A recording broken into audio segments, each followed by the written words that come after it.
Good morning. This is Bill's Never Ending Projects, continuing on the Magnavox recap.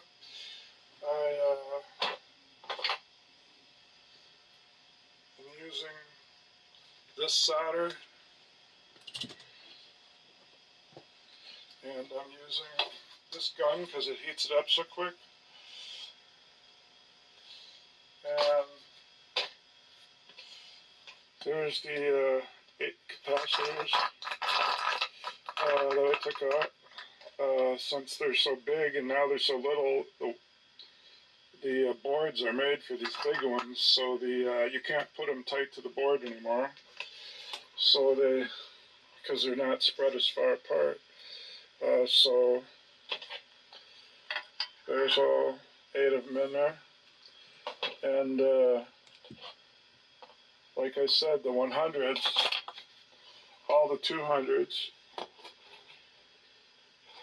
all the 200 microfarads that were 20 volts are now, I use 2 100s that are 35 volt. I'll show you that here in a second. I put one of them on top. I'll show you the one I put on the bottom. And as you can see, I just found a spot where I could bend them over, where nothing was soldered. Each spot had a spot in between, something where I could bend them over. And put that one over, put that one over. I just kind of made a little loop on the end so I could slide it over the one I hadn't cut off yet, and then solder them. You may have caught that that one's not soldered in yet. I guess the 400s I didn't do yet, and there's one right there. I gotta finish soldering them, then I'll have the 8 in a row soldered. Okay, I'll turn this on for the last one I gotta solder of the 400 UF.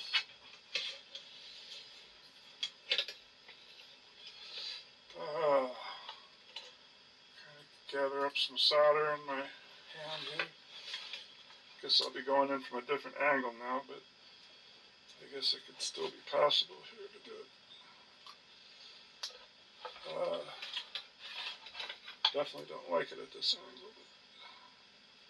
But light comes on. I wait a few seconds.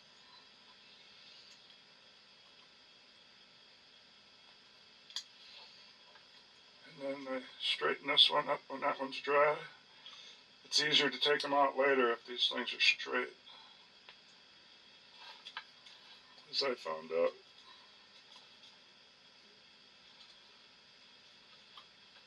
Light comes on, wait a few seconds.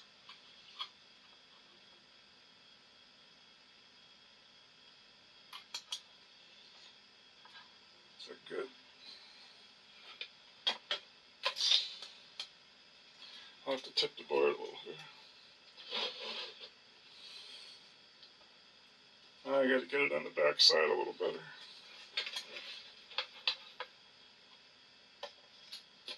That's probably good, but what the heck.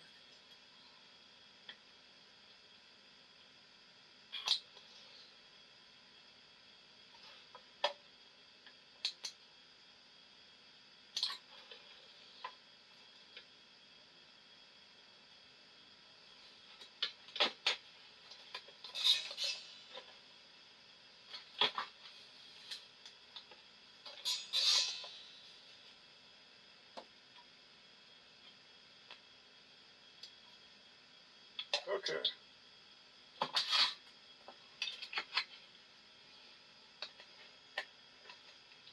Just going to try to clean them off a little. I tried the wire brush, but then, as you can see right here, you can see the different color come out. So,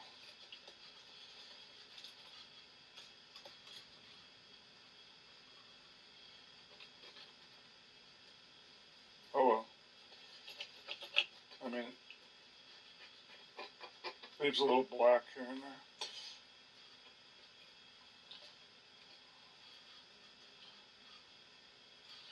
See, I didn't cut them off that great either. Over here, there's wires sticking out. I cut them off shorter than they did in a couple spots, but in other spots they cut them off pretty good. So now all those 8 are in. And only two of them are higher than they're supposed to be. Ones that came out at 400 UF are now 470. I don't know what that's going to do, but to hope for the best. I forgot to unplug some wires. At first I thought it didn't work.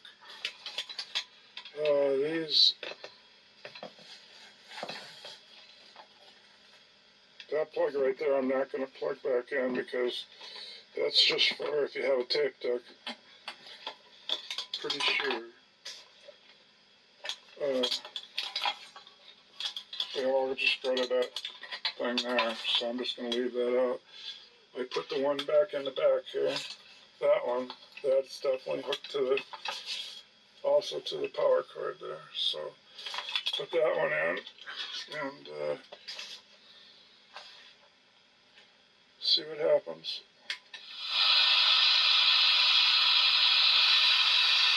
I always forget which ones these things are for. Let me pause it and put that thing back. If I don't have the bezel thing now, I can't read it. So, this one's the stick. Memorial Healthcare Forecast. Meteorologist Paul Proudly. Right now, 45. Okay, now to turn it on. Now to turn it on, let's go back to AM, which is third one over. So that's AM. That's FM. Without the automatic frequency control. Why is it quieter?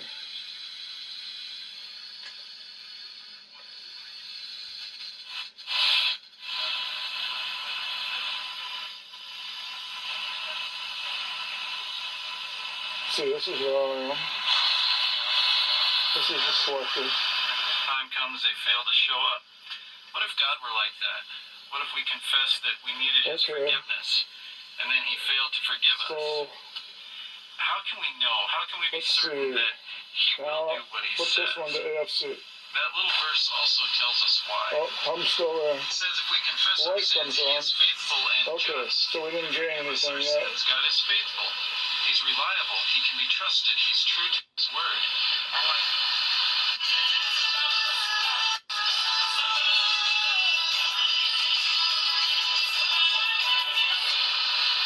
He places the cover of the life and times of Jesus Christ.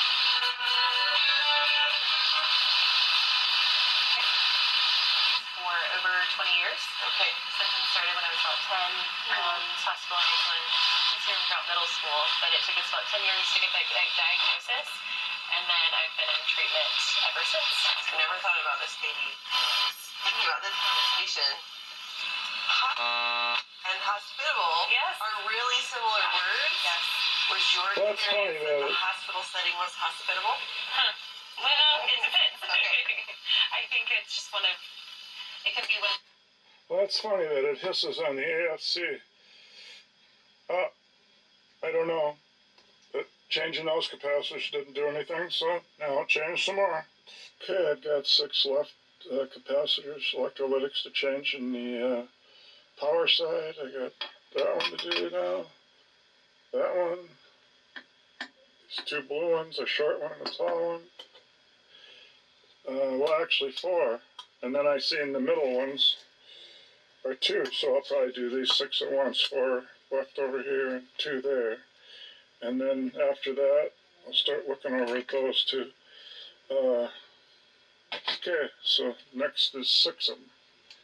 On another note, when I was looking at the stuff that this meter told me about, they give you the voltage in volts, amps, the current, and it gave the power and watts. I started getting mixed up on watts and amps.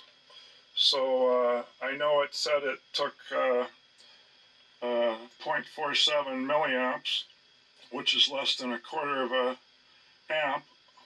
A quarter of an amp would be 0.250 milliamps. So I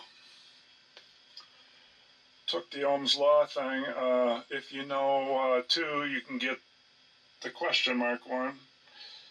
So this gauge thing gave me all 3, but it said the watts that I was being charged for, the usage, watts being the power in kilowatts hour. It's work done that you're being charged for.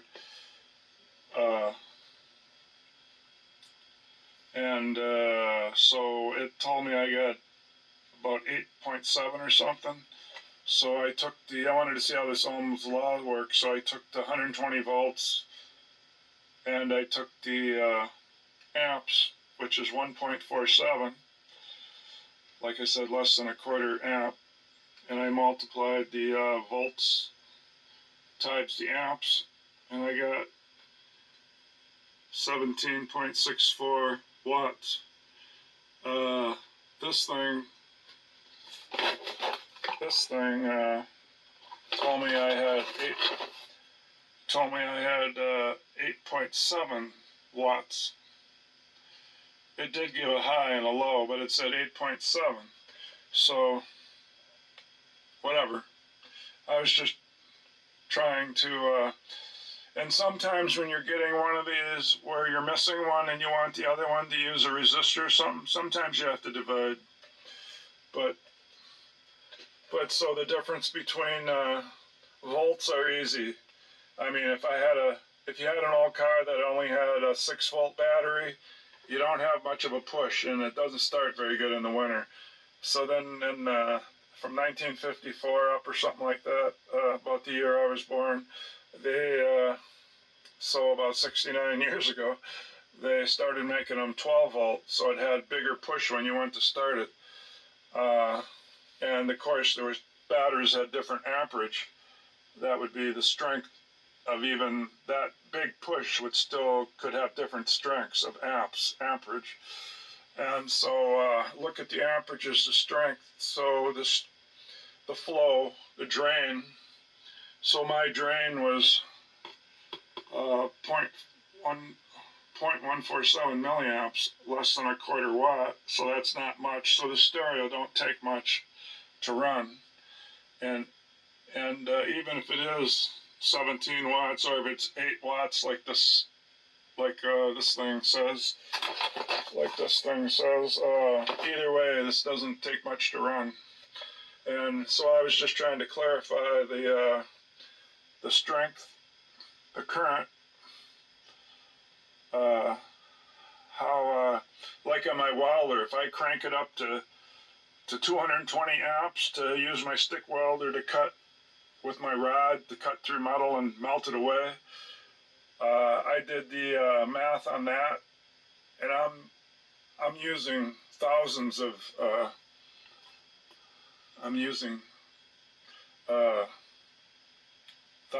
whatever it was that I got. If I knew the volts and I took the amps, it must be watts or something. It was a lot. That was the thing that I have that uses the most amps. So it's the strength. So I just think about my welder. If you want to melt more metal, you put it on a higher amp setting. And the welder has amp settings from somewhere as low as 50 up to about 220. And so that's amps. So I got to quit getting amps mixed up with watts. Watts is the what they measured and to charge you. So then, if that's the case, then why do they say amp has 100 watts? That's the work that's going to be done to drive the speakers.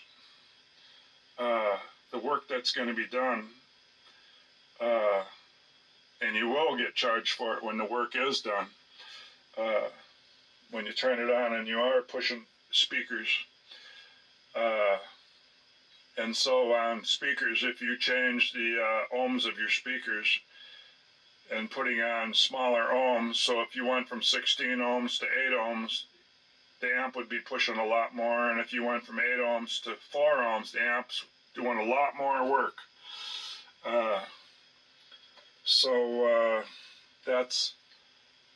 This is the measurement. These are all measurements. So the measurement they charge you for, and so the more amps you're using, you're drawing, the more you're getting charged for with watts. That's what I figured out. So, right or wrong, I think I'm a little more straight on it than I was yesterday. Back to the soldering. I finished recapping it. I guess I'm going to call it quits for doing capacitor work. The big can tested good, so I'm going to leave it.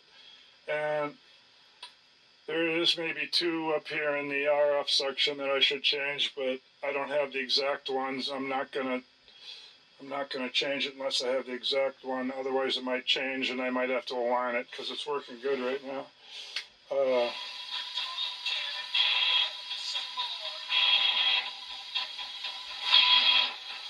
This is always hard to get in the basement, but I got it going through an outside antenna, but it's not made for radios. But it gets plenty of stations. The meter works. What's going on with that? Well, this goes clear.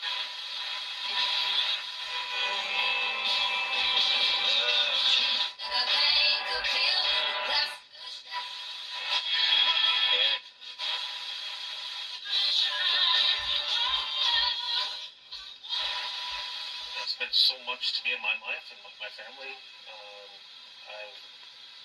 I think I've been playing for 29 years now, and it has been able to stay in the front. It sounds good now on the Byron and Sam and Dean on the FM automatic frequency control spot where it holds the station. That's my first major as a pro. Hugging my dad as you saw it, and then full circle.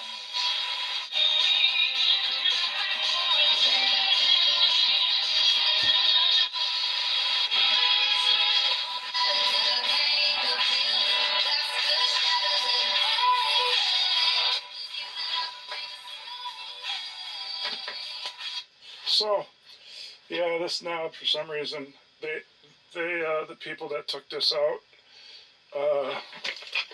I'll show you, they broke it off, right? They broke it off right up in there on that one. You had to have a special wrench to get these out, so they didn't want to buy it. So now this knob will probably not stay on there, right? But, so now I gotta find a place to. Now I gotta find a place to mount this. I don't know if I'll put it in a box or try to mount it under one of those shelves up there, or what. But it can't stay here any longer. Works good, so that ends that project, and I'll probably take this stereo vise, and I'll probably put it down under. I made an indent for my feet when I sit here, but way into there, that could sit there, so that's where it's going to be stored, and see what the next project is. But I'm gonna hook it to some better speakers to have built in the wall there, and or if I use those speakers, then I gotta fix the cracks on them the two cracks, and then put them in a box. And I don't want, because this was built in a cabinet before, that keeps the dust out of it. So I'll probably build some kind of a cabinet. And so that's what I'll do this afternoon, I guess. Try to get this off the bench and get it, put it in the wall somewhere where I could turn it on and off. All right, that concludes this. Well, I've been building a box this morning. I made this. I was going to do it 15 and a quarter, but then I added an inch, so 16 and a quarter, so that I could nail the top on from the bottom. And I made two 6x10s, and then across the front I made the same length, the 16 and a quarter. So now I got a box, 6 inches high. That's kind of high for a stereo, but I thought this front thing, this bezel, yeah, it's over 6. So I'm still going to have to cut the hole in the front. And it's nice and square though. Perfectly square, so it'll be easy to put the bottom on. I guess I'll screw that on. I used a finish nail gun to do the other part. So I guess I'll screw that on, and I went and got the air compressor, and then, but I'm gonna screw the bottom on here. It's just some scrap wood I had left from building the house. So, get to work to finish it. Hey, putting in the last screw. I was just having to be careful not to split it. It's only half inch. So I put 1, 2, 4. Looks like 4 on each side and 3 on the ends. It's a box. I got to put the stereo in something. It's just going to be up against the wall somewhere. Anyway, out of sight. So, well, unfortunately, when I tried to, I looked to see that if I had this front cut out, I thought I could slide it in an angle kind of, and then it would drop in. And that's probably true. It probably would if I would cut this out, but without putting it down flat and then sliding it up, butting it up, I got no place to mark the holes to cut it. So I think I'm going to remove the back one, take the bottom screws out. I think I said there were 4, and then I don't want to unnail these finished nails, but could even wreck the wood. But I've got to get this cut out and get the thing mounted in there. Well, with the back off now, I slid it in there, and I used a paint stick, and I marked the end of the shafts, knobs, where the knobs are right here in a pile, so that left the shafts, and then I put this on the end, and that's paint. So then when I touched it up against there, a couple were different lengths, so I had to do a couple first, and then the rest touched. So now I put this in there. With those in there, I think I can judge where to cut the hole now by using the bezel. So now I'll try that. 2 of the holes will have to be big. I glued these things back on that they broke off with some PVC cement. I don't know if that'll work. So I'll have to really drill these. I guess it's the first one and the 4th one. But then the plywood's going to take up room, so I'm not sure if I'll be able to get my knob on there or not. It'd be nice to have the bezel on there so I can read the stations. I didn't think this out that good, so it might not work. I'll just continue and we'll find out. Well, there's what that would look like.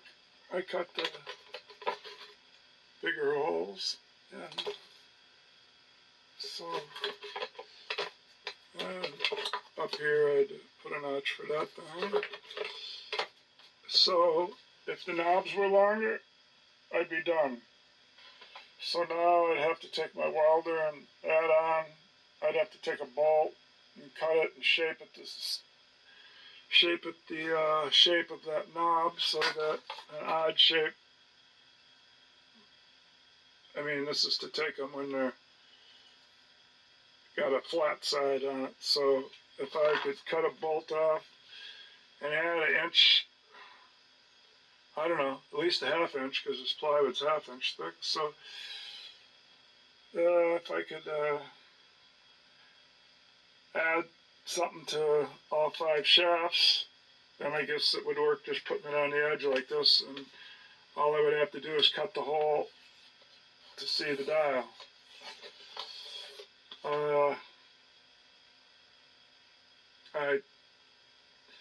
If I could put a piece of sheet metal on the front, that would probably work. So I think I have to change the front piece to a piece of sheet metal. Then there wouldn't be any thickness to anything, and then it would work. So to keep the strength, I guess I'd have to put the back on. I'd probably have to cut out for that antenna.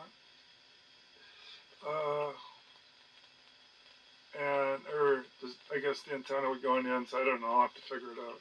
So put the back on, and then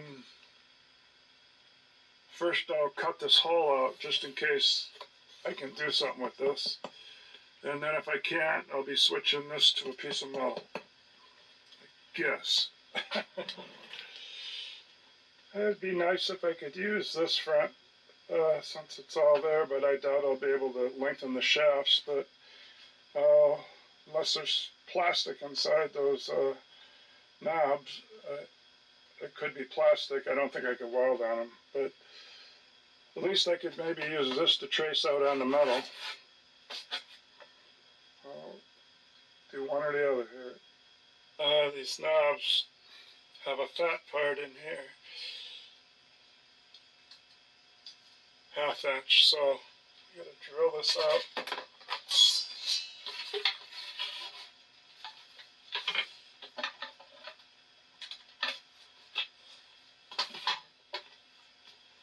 Have anything else down here that'll take a half-inch bit?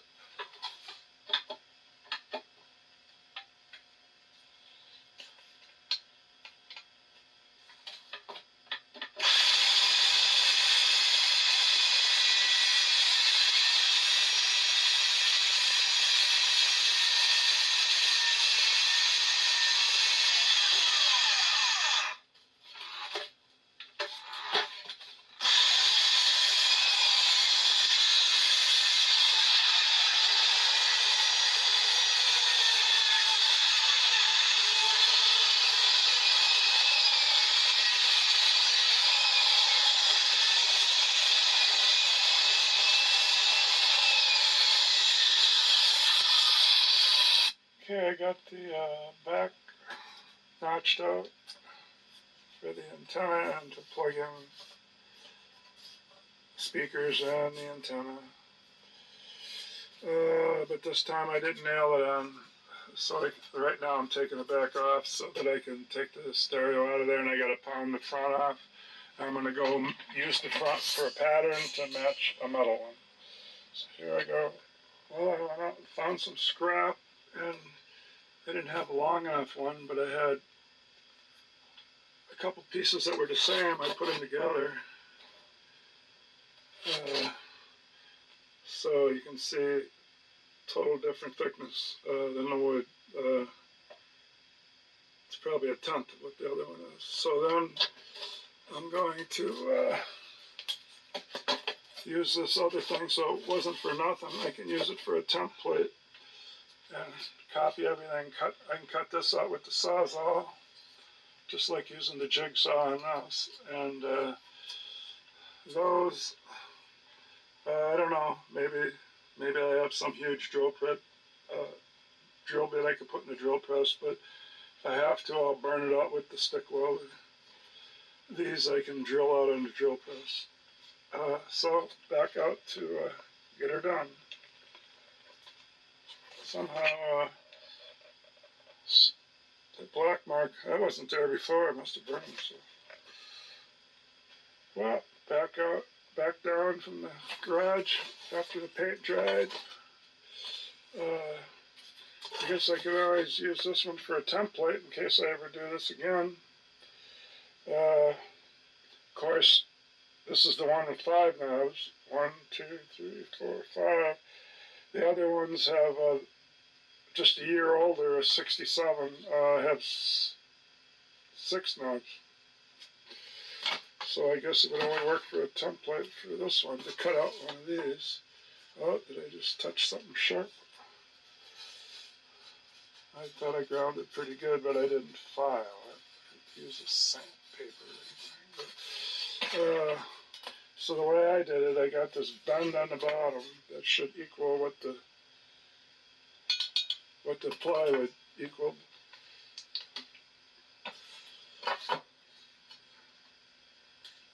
Yeah, a little bend on the bottom sits there.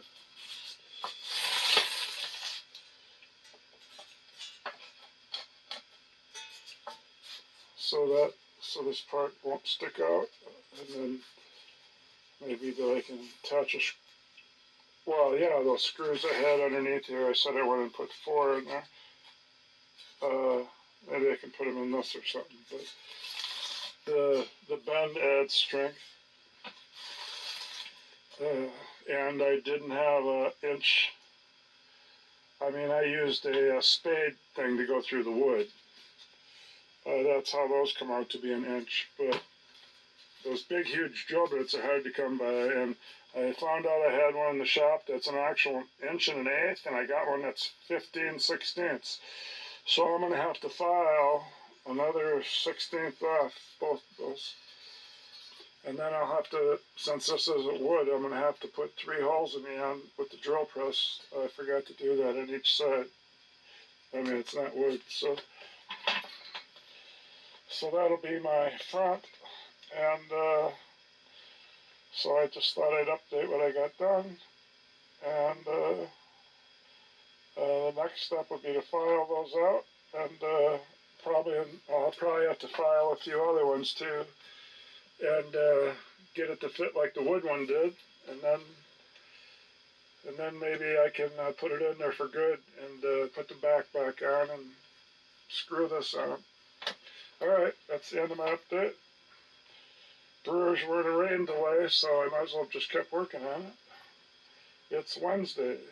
Okay, I got the part I made bolted on there.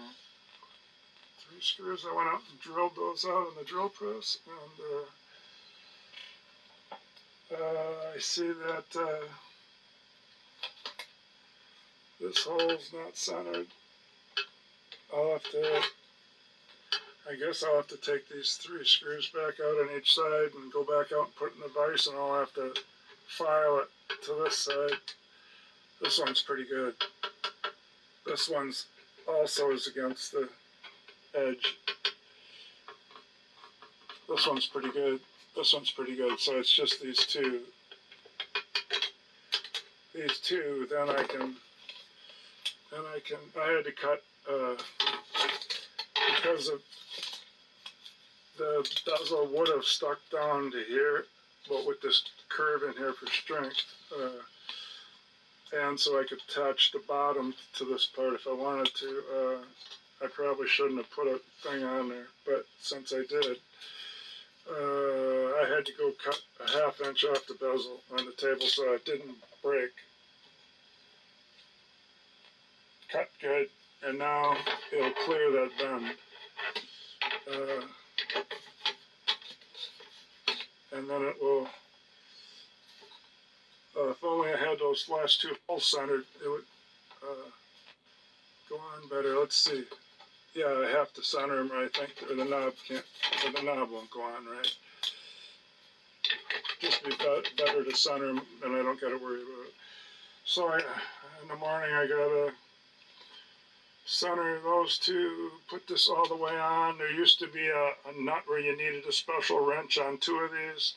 That's why they broke those off, and I had to glue them back on. I'm not going to do that. Well, that went in tight. Yeah, but the knob will still hit the edge if I try to put this in there. So, oh, maybe I don't have to file it. I don't know. I'll probably do it anyway. But I suppose the knobs would keep this thing on there. I suppose I could, probably wouldn't look good, but I could drill a hole and just put a screw in 4 spots. That would be better than reaching way inside there to put that stupid screw, that backwards hex screw. Anyway, I got to do that in the morning. Get that centered, get this, either leave it not bolted and let the knobs hold it on, or put maybe put 1 screw in the center on each side, or else I'm probably just going to leave the knobs hold it on. That way it's easier to service. Just pull the knobs off, the bezel comes right off, and 4 screws to take the back off and slide it out the back. But in the morning, I'm going to put those knobs on, and then I'm going to, I have to put a top on it, but it looks like everything clears. So, and then I'll probably put a screen in and drill some holes in the top to give it air. Although it's got all that air in the back, I'll have to decide that in the morning. All right. Well, here we are in the morning again, another day. I can't believe I'm putting so much time into this thing, but I went back and forth up to the garage and down here and up there and down here, reaming holes, and I even ground a tiny little bit over here, and I put this hole there, and I didn't realize I wanted to get it in the center, but the glass is still there. I missed it by just a little bit, but I missed it nice and tight. And this one, I want it in the center again, but I didn't think it was going to push through. I was going to look, but it pushed through, and it almost hit the, that's where the cord goes through to tune it. But it's okay. I missed it. I hit the back side of it, but it didn't cut the cord. Anyway, I can't use that hole, so I put one up here, and that one came out okay. So that's on really solid. All the knobs aren't rubbing, and there's the click on and off. It's working. It has to go on all the way for that to click, and it just barely is reaching, and might be a little drag on it, but it's only turn it on and set the base. So now I can actually read what I'm turning on. Anyway, then I flipped it around, and I put a little mount here so I could mount this antenna thing, so I have 2 normal screws like you're supposed to. And then I'll plug these in right here, and I'll be done with these weird kind of plugins. So that'll transfer this to normal. And then what's next? Oh, I gotta build the cover, and I'm gonna cut some slats in it with the saw blade so it gets air, I guess. But then it also gets dirt, so I don't know. Anyway, I gotta go cut the cover now. This plug plugs into phonograph, so I suppose I might as well put that on too. I could put it on the bottom of this thing, and I got almost on.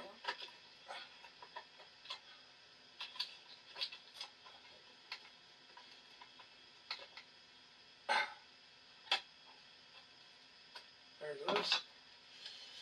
I suppose I can tuck the, oh, watch the plug not fit through there.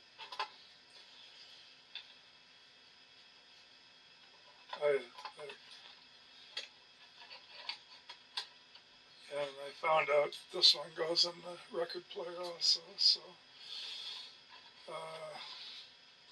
Let's see. So this one wouldn't tuck in there because this would go to the record player, which possibly could sit on top of it. So I'll turn this back down. Plug this back in.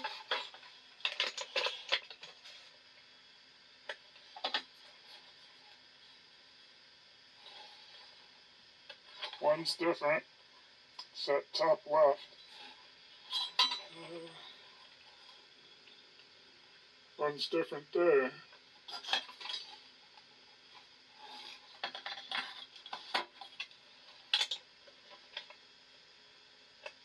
There we go, it's plugged in. And cuts up through past that antenna. That'll work. And then these, if the phonograph was on top of it, I guess it would reach.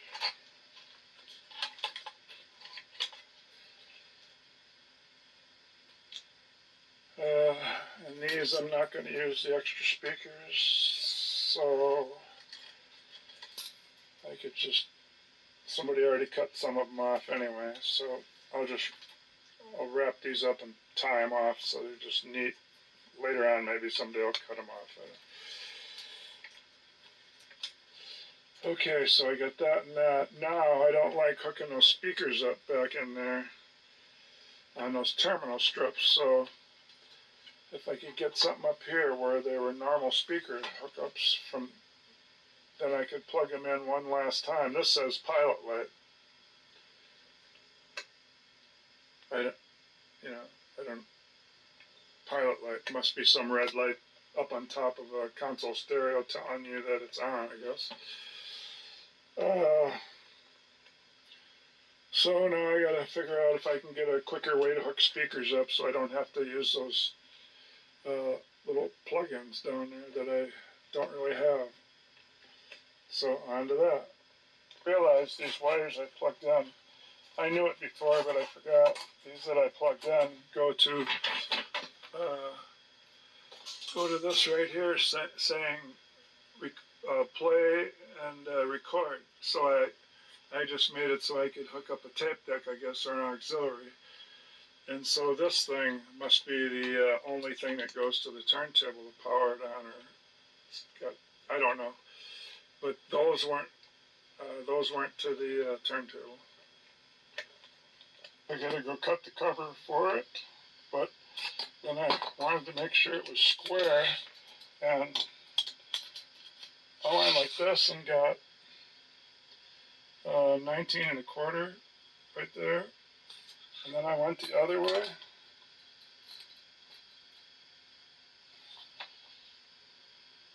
And got 19 1/4.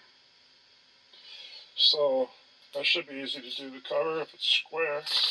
I went and got one of these little clips here and put that there so no pressure's on these. So that means I'm done in there, I can put the cover on. Well, back down with the cover. I did the work to cut some air holes in the top. All I did was use the rip fence on the table saw, and I kept lowering it down in the same spot and then moving the fence 1 inch at a time. So I'll put about 4 screws on each side of this, and then it will start to look like a stereo. Alright, well I gotta get screwing this down. Well, if I knew I was going to spend this much time with it, I should have used some decent wood instead of the scrap wood, but I didn't know it was going to take that long. I just wanted a box for it to be in, so it was pretty vulnerable to being wrecked from touching the components inside. So now it's in a box, like a normal stereo, so now I'm going to, maybe I'll take those speakers I was using to test it and actually put them in a box and keep running it through those for now. And that's what I'll do. I was doing a little studying to hook up the crossovers, which I've never done in my life, to maybe use the bigger woofer and the big metal tweeter, or horn, I mean. And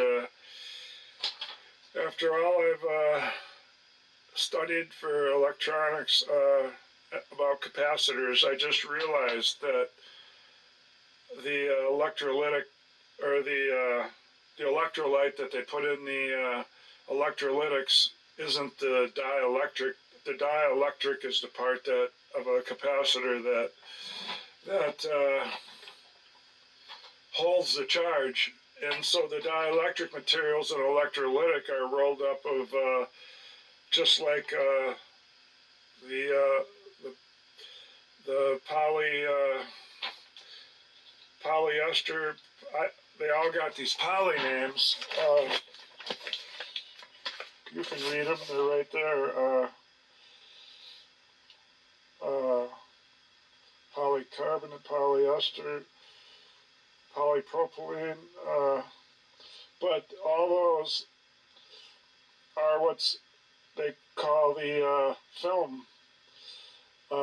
That's the dielectric in those. So the dielectric and electrolytic is oxide film made of aluminum, and so they're different metals.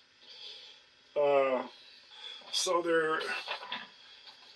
they're made of the film that they roll up, like the old capacitors, they rolled up paper, I guess, or whatever.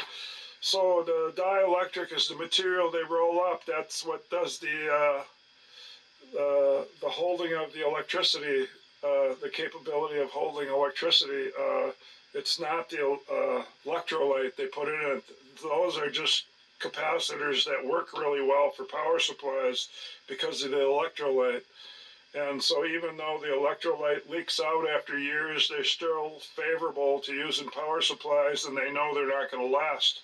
So these other ones don't use electrolyte, and so they last. But they, so they all, it seems like all capacitors are just something that's rolled up, whether it's made out of metal or another material. It's just something that's rolled up. And so then I see that these crossovers I make are going to be LCR. They say that's used in almost every alternating current circuit. Alternating current is when there's where the minus and the plus keeps going back and forth. So that's what speakers use, I guess. And so I'm going to be doing an alternating current or an AC current circuit for these speaker crossovers. And that's when I came across that all these darn capacitors are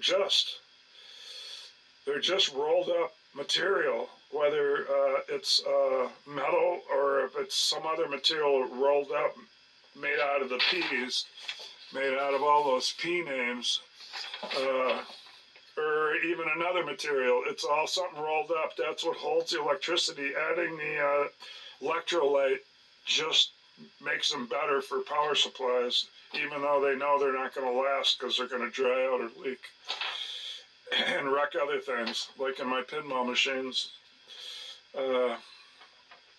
I guess it's not the capacitors leaking, it's these battery packs they put in there that are leaking. So I gotta study some more. I gotta understand the circuit to separate the lows from the highs with the LCR. Resistor, capacitor, and inductor. I guess they use an L for inductor. I'll have to check on that. But, so and then I was using this last night with this front on there. Even the metal, I took off the wood thing that was so thick and put the metal there. That's not very thick, but still, it's not the same as it was when it was in the hi-fi stereo, because my fingers are bottoming out. I mean, if these knobs would come out about another half inch, I mean, this one's real easy to turn.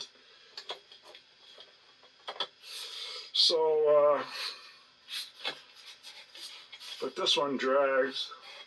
I don't like the drag. This one's fine. I was going to say, I could see this stuff's peeling.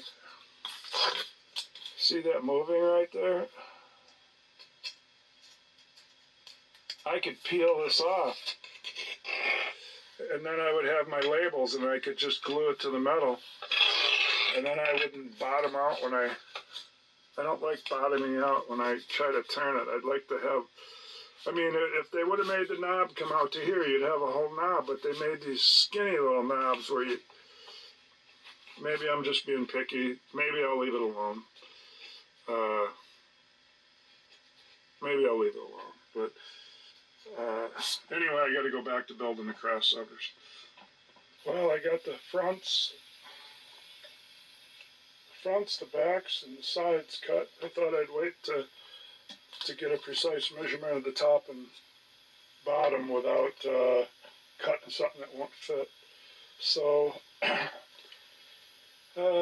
see little cement, these are the ones I use to pour the walls, those walls. So, most of them went on the roof of the house, but some left over. I think I had 4 left about 10 years ago, and actually had them covering something outside because they got that type of glue. You could actually use these for a sidewalk if you rip one about 2 feet wide. Lasts about 10 years. So this plywood is good outside with this exterior glue, but these are going to be under the bench anyway. That's why I wasn't even going to use these big ones, because they get to be pretty big, but I made them kind of skinny. They're only going to be about 6 or so inches deep. So somewhere I can hide them under the bench down there somewhere, or hang them way up there on the wall, drill into the cement or something, or hang something down from the rafters to attach them to. And this side, if I did that, I guess my bulletin board's there. That could get covered up. That's probably where I'll put them, hang them.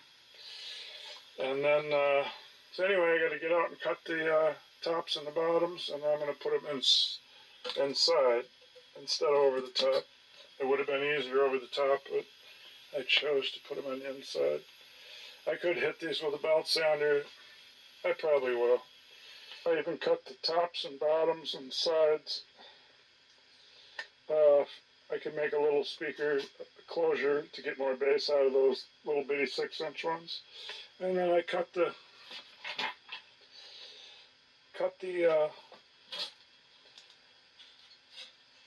ends. There's no end in here. Top or bottom, however you want to say it. So I got the ends cut. They'll fit in there, won't they? Well, I'll make them fit. I'll sand a little off here and there with my belt sander. Alright, so I got them installed. Well, I got the bottom and the top in. And turns out, and I got the holes cut in both of them. I had to clamp up some extra wood on top for the horn, because it is deeper than the woofer. It's almost 8 inches, 7 3/4, and I now have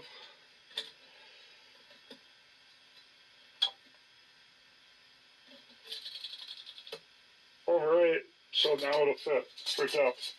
And it'll slide in and I can screw it in. So possibly I'll take these, I use some Elmer's glue and the nail from the finish gun reached by maybe a 1/2 inch, and so I put a few in and I screwed this one to that one and I put glue under them all. It should hold. I happen to have a couple clamps, enough for each one. And so that'll make it so I can bolt the horn in. I don't think I wanted them that wide anyway if I'm going to stick them up there on that cement wall. It'd be like a jukebox speaker from the 70s when you're in a bowling alley. It won't be very wide. 7. Well, you can't count that. Well, if you count that, it's almost 9, but can't count that. And so when this Elmer's glue dries, I can get the clamps off. I know how to wire the crossovers now, and because I wasted a couple hours one morning, if not 3, studying why a capacitor would be involved in a crossover, because I thought they just hold electricity, but it turns out that they do one other thing because frequency's going through it. And I cut the holes with the, some people call them a saber saw, others call them a jigsaw. So we'll let the glue dry. The brewers are going to be on. They start early on Saturday. And so that'll give me something to do and let the glue dry. Alright, that's my update. I did take them out and sand them. But when I put the horns in here, in this framework I made so they wouldn't bottom out down here, now they don't bottom out, but the horns kind of rock on here. So I'm going to take the router, I'm going to round off the squareness. I think that'll do it with a round over bit. I have to carry them both back outside to do it. And I might as well paint them while they're out there if I want to waste a $5 or $6 or $7 or $8 can of black spray paint. Yeah, just bringing the router back down from finishing up. Now the horns fit. The seat is nice and it doesn't rock. Nice and level. So I use round over bit, and now I'm going to put that away. Okay, well the paint's drying out there. I'll assemble this enclosure that will be for this 6-inch speaker. That's from this, somebody stripped the console, and 2 of them, and I got them, and this one's still left. That's not doesn't have a cabinet, and I haven't tried it yet. And I've built this. I built this one. That's the one outside drying. So I'm just going to make a little. I'm going to make just a little cube thing. I got 8 by 8, 8 by 6, and 5 by 7. So 3 stacks. I'm going to take the nail gun. Not that it's easy, but when you're trying to hold one side up and hold another side up and keep it square, it's a quick fix to attach it. And so cranked it on, listen to the noise, and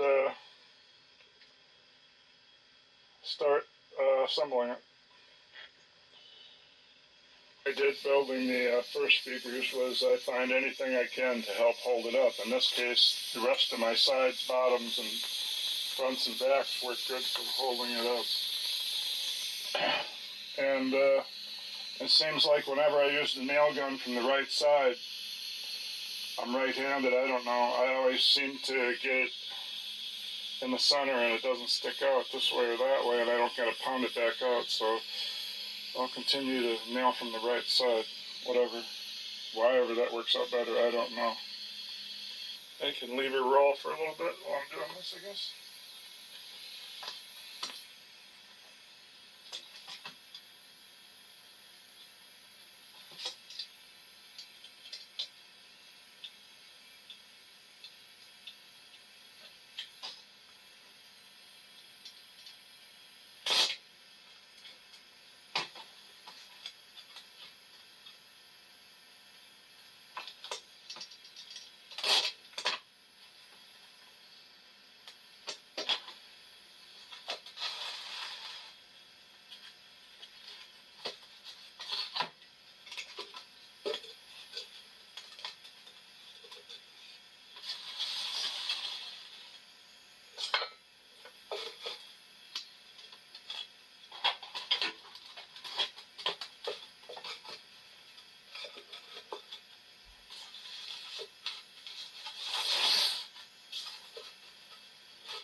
Yeah, there's one I missed, so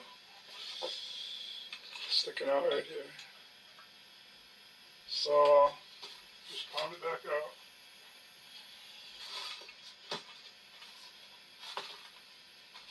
Sometimes easier said than done.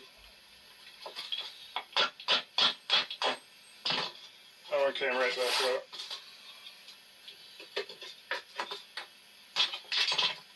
And I can hit that one again.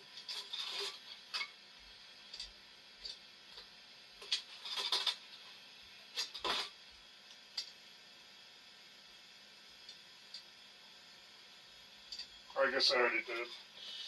I'm just tacking it for now.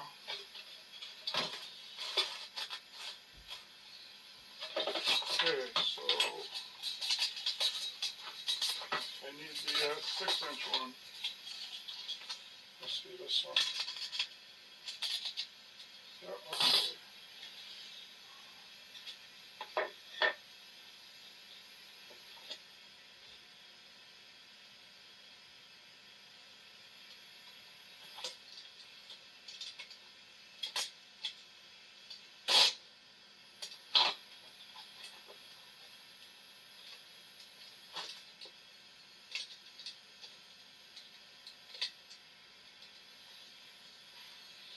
Didn't work.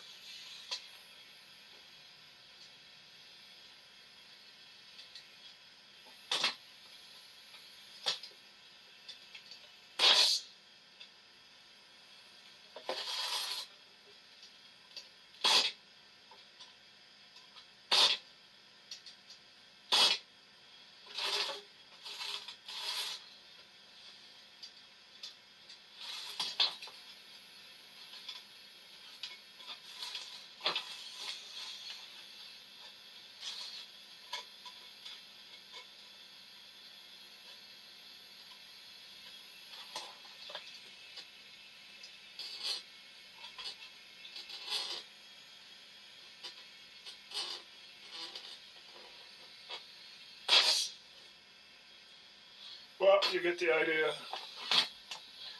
Almost got a box already. I gotta do that to this one and the other one and put the backs and tops on, then go out and cut the circles that I gotta draw. And then I leave a portion of it, top or bottom, with screws in case I wanted to take something off to get in there. Well, I got them both together, but this one's right, this one's wrong. These tops and bottoms will fit. Here they won't, because I was supposed to put these ends on the inside, so I'm going to knock these apart and redo it. Of course, no fun taking them apart. I didn't tack them. I put one here, here. That's stupid. I should have tacked them just like you do with a wall. Then you'd only have 2 on each side in case you didn't put it together right.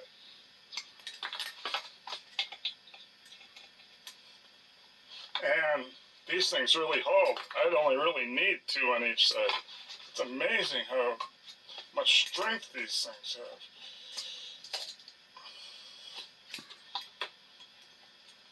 have. Crazy. Okay. Assemble it right this time.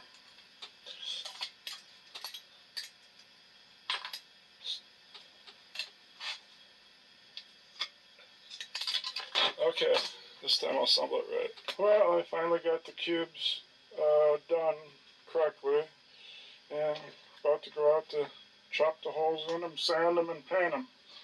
And the other painted ones can come down to get the speakers and the wiring done. Alright, that's another update.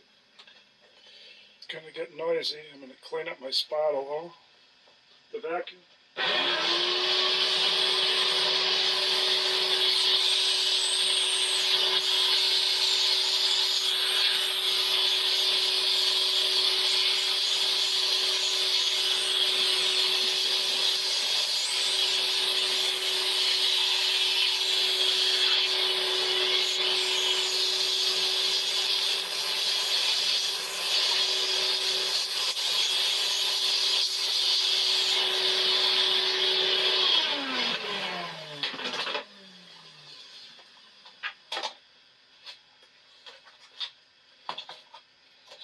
There's the 2 little ones.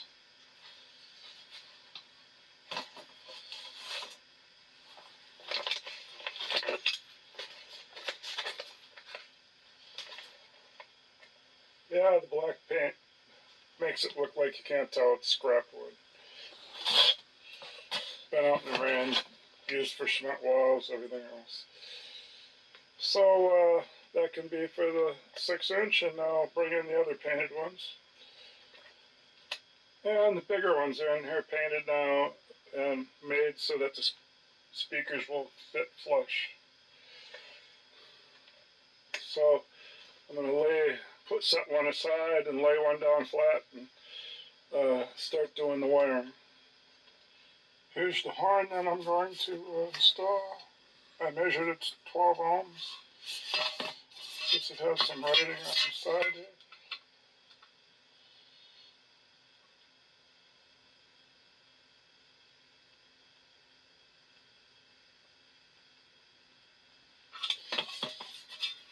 Some there.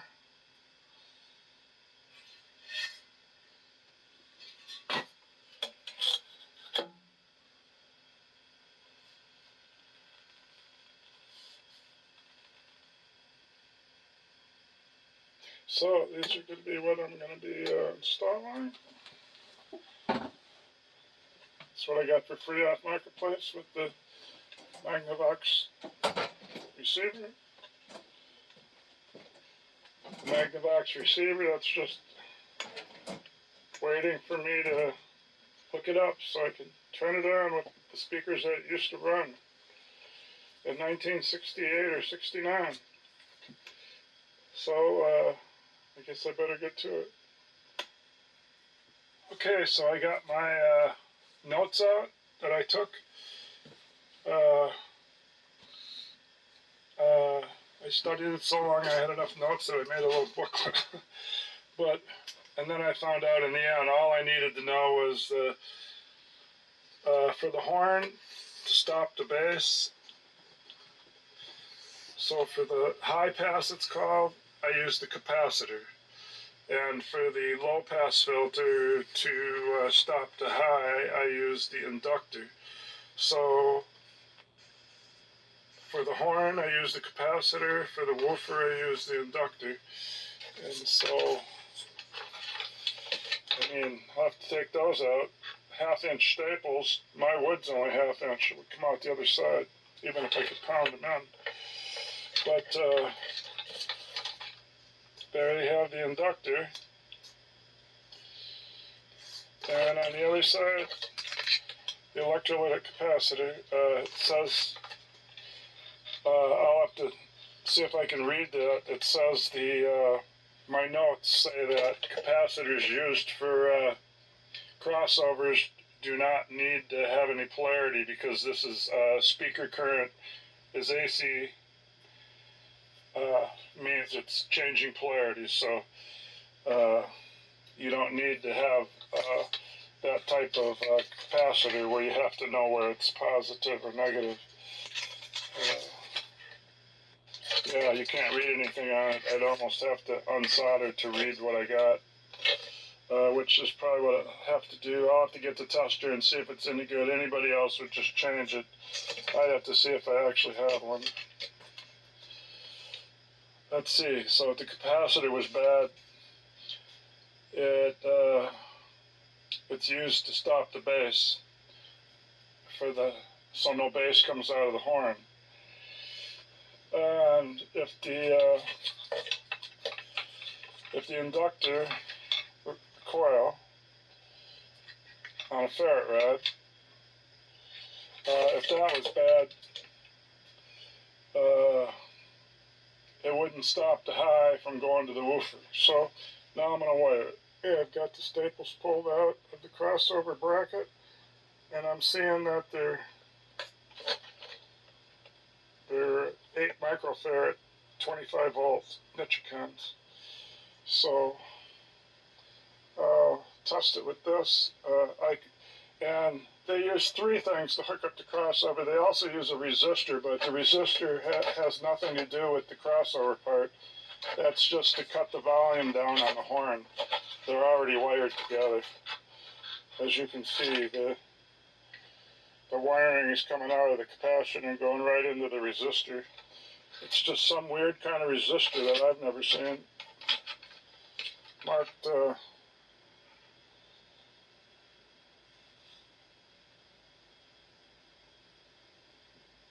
marked 100. So I'm going to check it here real quick.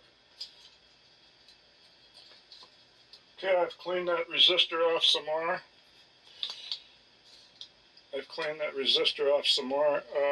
I'm not going to try showing it because it takes me way too long to get this thing to focus, but it doesn't say 100. It says 10. It says 10 ohms, so it's a 10 ohm resistor. And the capacitor was just 8 microfarad at 25 volt. So, and the inductor, I'm just going to say it's an inductor. So I'm going to test this. I'll set it right here, and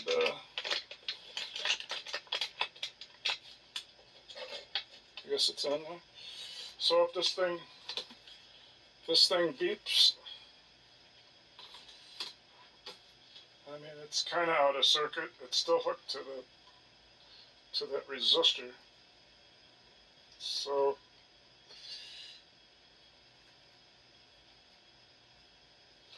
okay, get this down.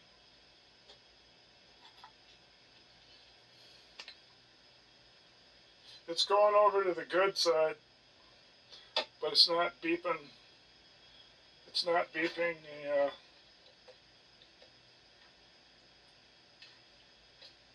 it's not beeping the thing.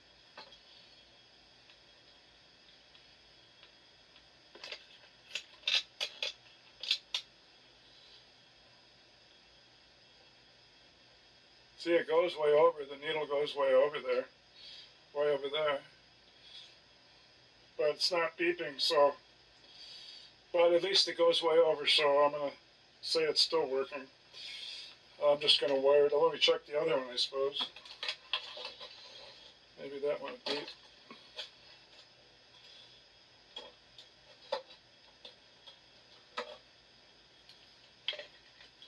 Here we go, I've switched the other one.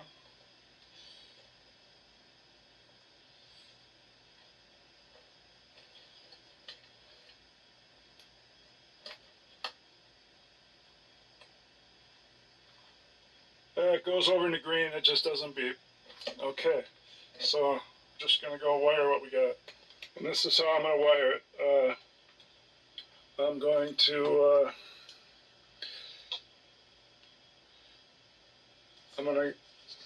come from the stereo speaker wire that would be coming from the amp that will come out of the back of the speaker. And I'm going to wire the woofer, and I'm going to put the inductor in between. And I'm going to go right to the positive. And then the ground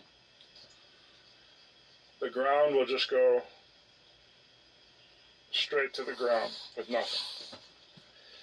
And then on the horn, it's going to be the same thing. I go right from the speaker wire coming out of the back of the cabinet, that's going to go to the amp. I'm going directly through the capacitor. Oh, well, the ground, again, will just be straight through the ground with nothing. And the hot from the amp will be going through the capacitor and the resistor, because the horn is louder, like me. The horn is louder, I need a resistor. So the resistor and the capacitor will go to the positive on the horn, and the ground will just go straight to the ground. That's how I'm going to wire it. Even though speakers are run by AC alternating current, and it doesn't matter which way you face the capacitor, it's not even supposed to be a polarity type one. Hooking the speakers are a different story. This one has a green dot only. If it was a red dot, I would think it's positive. But any dot at all, I imagine it's positive you would mark. If you were to mark one, you would mark the positive. And if 10 people marked it, at least 9 out of 10 would mark the positive side, not the ground. So I know how to find out which one's a positive on a woofer. You take a 9-volt battery, like I've got right here, hanging right up here. You take a 9-volt battery and you touch it to the leads, and you read which side you're touching. If the cone pushes out like it's supposed to push air towards people, then if you did it with the positive side over here, then that's positive. But if the woofer sucked in opposite way, then you got the battery backwards, and you'd have to flip it over and to get it to go out. And so it's whichever side the positive on the battery is pushing it the correct direction. So I can go ahead and mark both woofers right now by using a 9-volt battery. Usually I have a red Sharpie just for marking hots, but if worst comes to worst, I could just use a piece of red duct tape on there. And that's what I'm going to do for the speaker wires. The thing is, sometimes the speaker wires like mine, they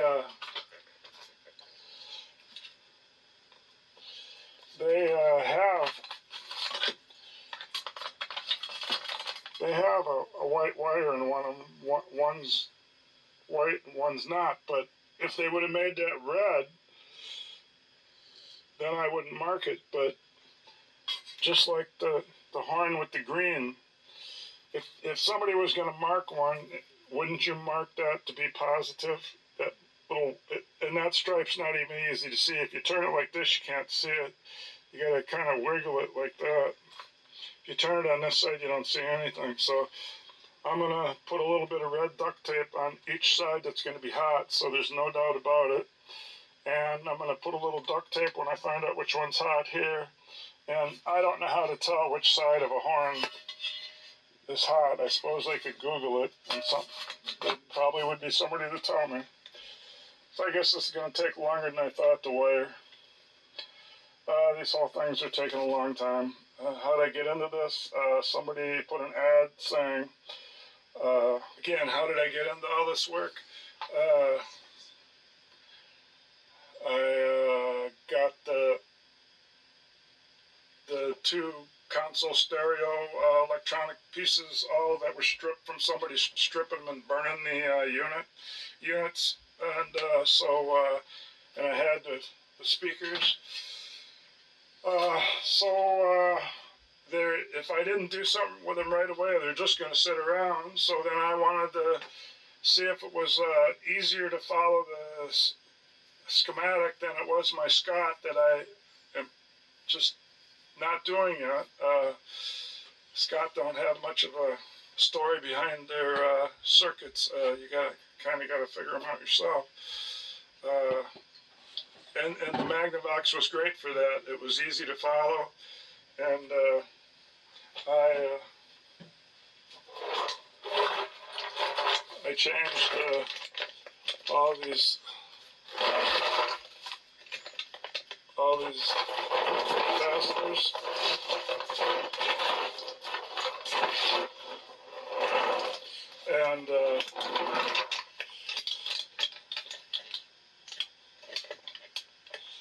And that was my first stereo to change capacitors on. So it's all good. But then if I didn't get these speakers put in something after I finished recapping it, they would just get wrecked. Well, I had them hanging on the wall. They probably weren't going to get wrecked up there unless somebody hit them with a cue stick. This is the pool room.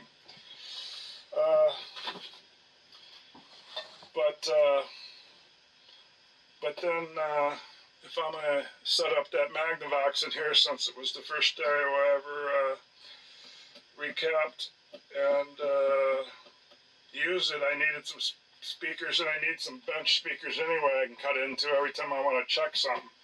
So making these huge things, and the little ones are kind of like when I got a speaker from the junkyard. They were only back window speakers about this big, and yeah, there's no bass in them unless you cut a box for them. So that's what I'm doing, and that's how I go. And then I don't have to do crossovers because I never did a two-way system. When you bring speakers back from the junkyard, it's just a car stereo has 4 amps in it. Each one's running a speaker. There's no balancing out what high or low goes to either speaker. So what I'm making here, what I'm doing is just reusing their two-way crossover. It's just a two-way crossover with a resistor, capacitor, and a coil, which is an inductor. And the inductor's called an L.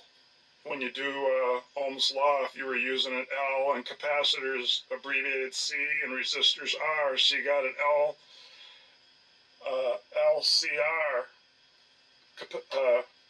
crossover, because it's made up, L is the inductor, C and R are the capacitor and resistor, so I got an LCR two-way crossover. So that's what I'm going to do. If I have to guess at which one's the hot on this, I'm just going to use that the little green dot for the hot, and hope for the best. And then this, I'll mark it with my 12-volt battery, and then I'm going to mark my speaker wires as I cut them. Usually there's always a hole in these things because these were my cement forms, and that's where the steel rod went through. So, I mean, I don't want it to come out the side, but should drill one in the back, I suppose. No, didn't paint the back. Good thing, too, because I used a 1.5 cans to do these 4 speakers. So I'm going to just wire this off camera because It's a lot of wire stripping and putting duct tape on it that's red so I can keep track of it. And, so I'm going to do this, and if I get that done, maybe I can get these mounted and hooked up. It seems like I got enough speaker wire, but this stuff goes fast. And then we'll see what it sounds like. And then I got to get that rubber coating stuff to put on these speakers because they're so old. At least 69, 79, 89, 99, 109, 119. In 2019, they were already 50 years old, so they're brittle. So I want to paint something on them to make these last. That rubberized cement, I have to get it though. Don't have any on hand. Okay, I'm going to go to work. That's another update. Okay, there's the hot side right there. And I'm going to touch it and see if it goes out or in.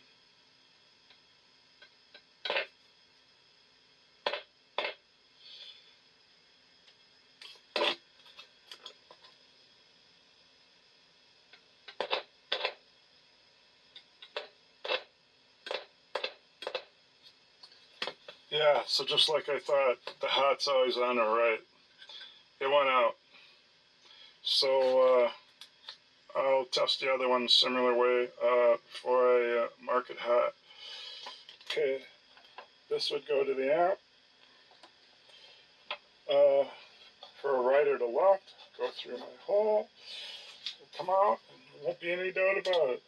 Ground, red duct tape. And now I just have to use this system on both and get hooking. And inductor for the woofer, capacitor for the horn, and the resistor with the capacitor for the horn. All right, get to it. I didn't foresee this, but they got the capacitor, the resistor, and the inductor. Each one's all hooked together. So when I come into the end with the resistor, with this white wire, when I come in from the amplifier, it's really going to be coming in from, it's going to be going to that one I marked red. So then that resistor is going to cut down both of them.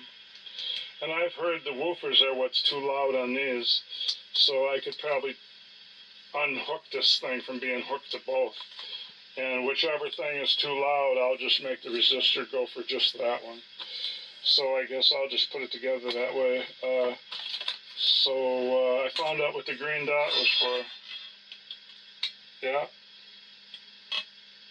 Green wire.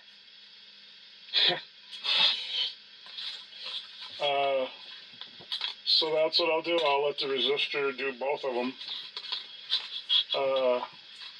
It will cut down the volume on both of them. Well, they did it. That's all. It comes out of that one, comes out of that one, and hooks to that one. It's that way the one resistor cuts down the volume on both of them. I don't know why you want to amp something up and cut it down, but I'll do it that way for now. Well, I got her wired, but I gotta mount this thing, so I'll just drill a hole in there, and then I got these 8x1.5. These won't go through the plywood. I mean 8x1/2. I don't have no fancy staple gun like they did. If I look through my stuff, maybe I do, but I'm just going to screw that down so I can be done with it. Luckily, I have a 90-degree drill from when I built the house, even though it broke and I had to pay about $50 through sending it to somebody to replace the gears in there because we beat it pretty bad building the house. We used this to go around and drill all the spade holes in the wall for the wiring to come through all throughout the house. Okay, let's get that screw on.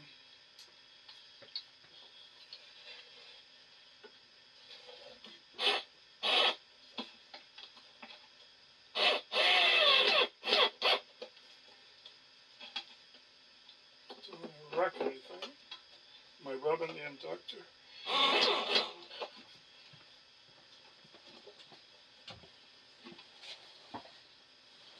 They had a screw on each side, but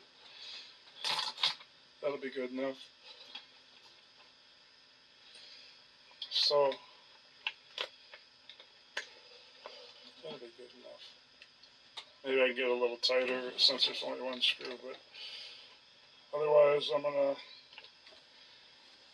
have to move this tripod, so that was just another update so I can get the speaker flattened out and get the speaker screws on. Okay, I was able to turn it, and I did put a second screw in.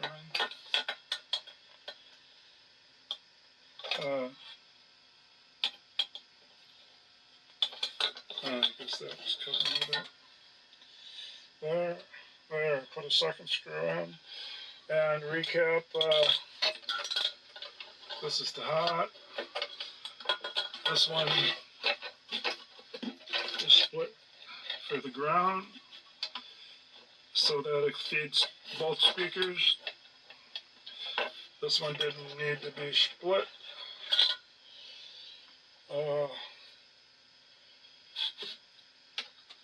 Because they got the hots coming off one resistor.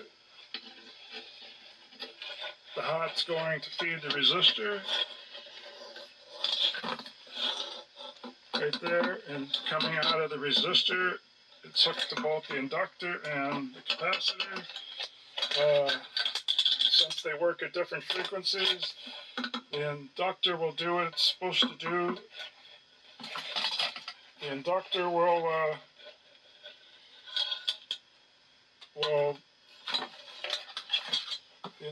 work for the woofer to be a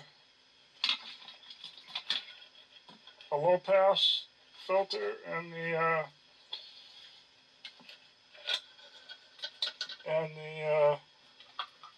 capacitor will work for the horn to be a high pass filter. And that's it. I'm closing it up.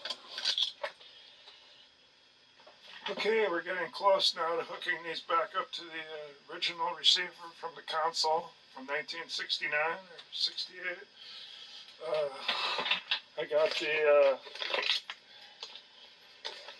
got the one speaker up there on a shelf, and that'll keep the woofer from getting hurt. I don't have any grill on it. And I got the other one. All I have to do is, I put this over in case a cat jumped up here. All I have to do is go around and put the screws in on the horn and the woofer on this one, and then I'm going to plop it up there on the wall, which I'll have to find a cement bit. And then if I leave enough wire here, I won't even have to do another connection. I could just use and that's what I did with the other one. I got it coming out 10 feet away. So then I'm just going to set the receiver up here on end. It kind of was on end when it was in the stereo. And then hook up these two speaker wires. After I cut this one and hang that, and then I'll come back and we'll turn it on.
rest don't really line up with the holes very well, so, I mean with the wood, I just crack it.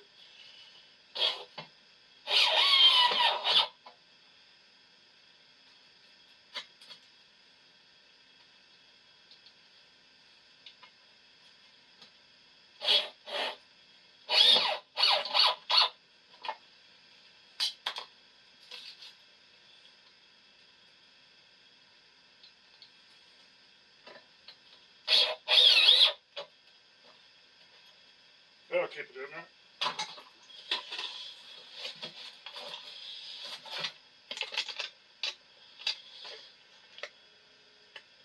Yeah, so now I just gotta hang it in the cement. I don't like drilling in the cement.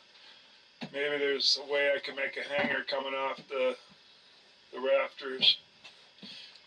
Okay, I think put some thought into that.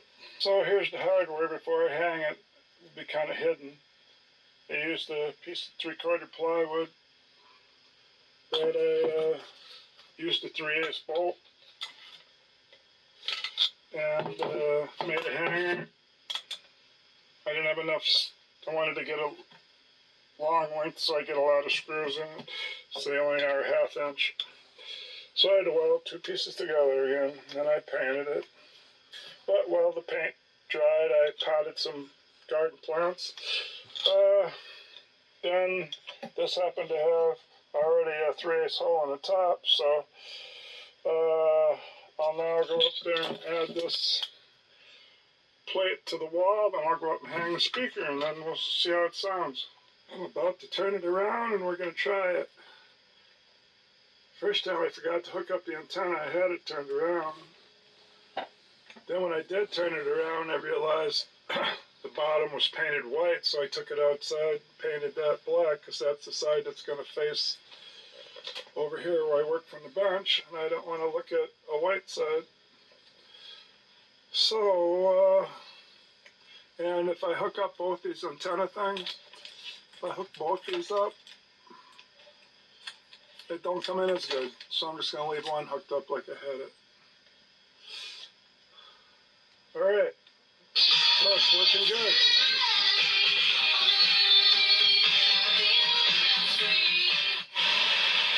TVs above it, and it's like the inside of the bar has now come outside.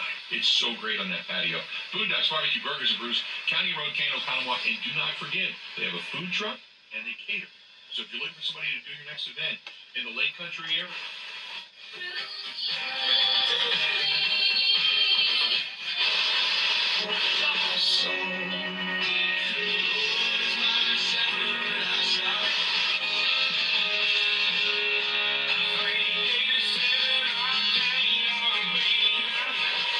from dropping our coverage if you get sick. If Eric Hubby got his way, you can do so as well.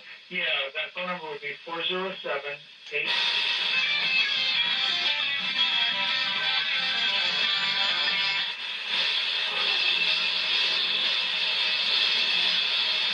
They gon' put it out, out.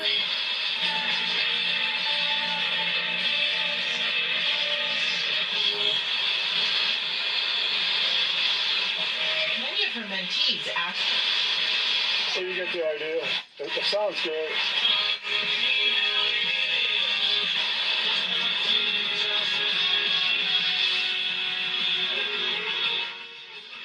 Both the horns and everyone is working up there, and so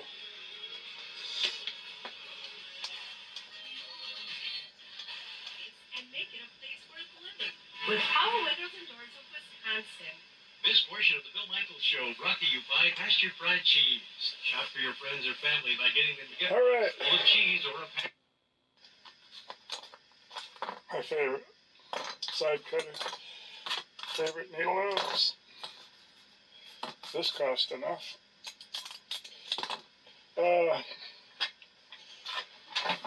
Well, I was really surprised that it sounded.